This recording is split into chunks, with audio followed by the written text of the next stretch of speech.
देखा जा हम का खातनी लिट्टी और सब्जी। पता ह लिट्टी ताज़ा ना ह, ई बासी लिट्टी ह। शनिचरे के लिट्टी बनल रहल।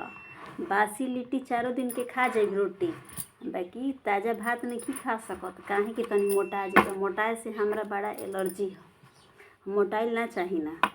अब पता बा कितना टाइम होता, 1:30 बजता। सब कोई खा पी के अपन अपन काम में चल गई। हम बानी घरे, बच्चन लोग भी सुत गलन जा। अब चलो तनी हम खाई। सब्जिया आज के ह, बासी ना ह। सब्जी आलू पालक के ह, देखला जा।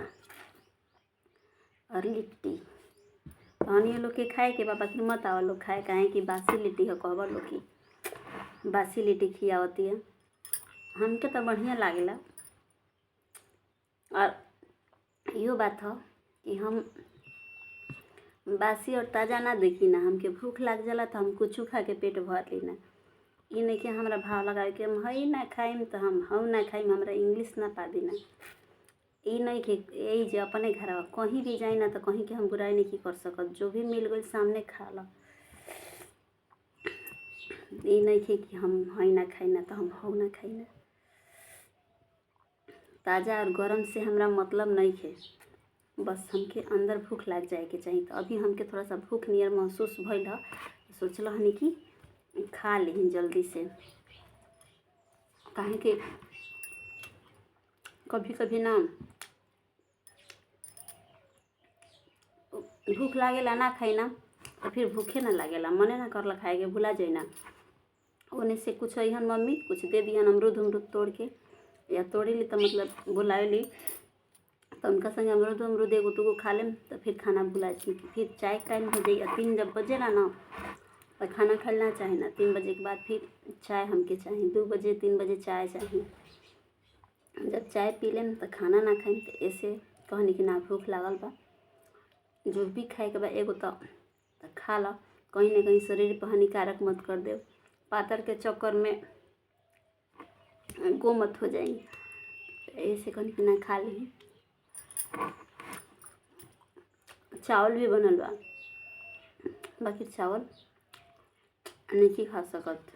और तनी सब लेट उठल हनी और रोटी ना बनौला हनी, और ओकरे नतीजा है कनी छोड़ा भाई लेटिए खा ले तनी। लेट भी हो गया, कोई आ भी गई रहे तो एक वजह से वीडियो बहुत ज़्यादा लेट हो गया बनाए में, और सब काम में लेट हो गया। कोई आ जाए तो ओकरा में टाइम थोड़ा सा लगबे करी, 1-2 घंटा बोले बतिया में। तो एक वजह से लेट हो गया। तो रोटी बनैले रहती, ना बनैला नहीं है, छोड़ा खा ला। हमरा ये थोड़े बाकी कोई जान के का करी, कोई दे दही। हम बासी खाई चाहे ताज़ा खाई, उससे कोई के का मतलब बा ना है।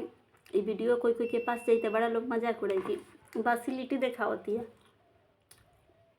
देखावे कैसन कोनो बात नहीं कि बस हम ऐसे बना दिल हनी कि लोग विश्वास ना करलन। शनिचरे के सच में शनिचर की लिट्टी हमरा घरे बना रहे। इतना झटे सोमवार का फेंक दही। हमरा घर ही के आटा बा, घर ही के सतुइयो बा, बाकी काहे के फेंक दही। खा जिन तका हो जाई।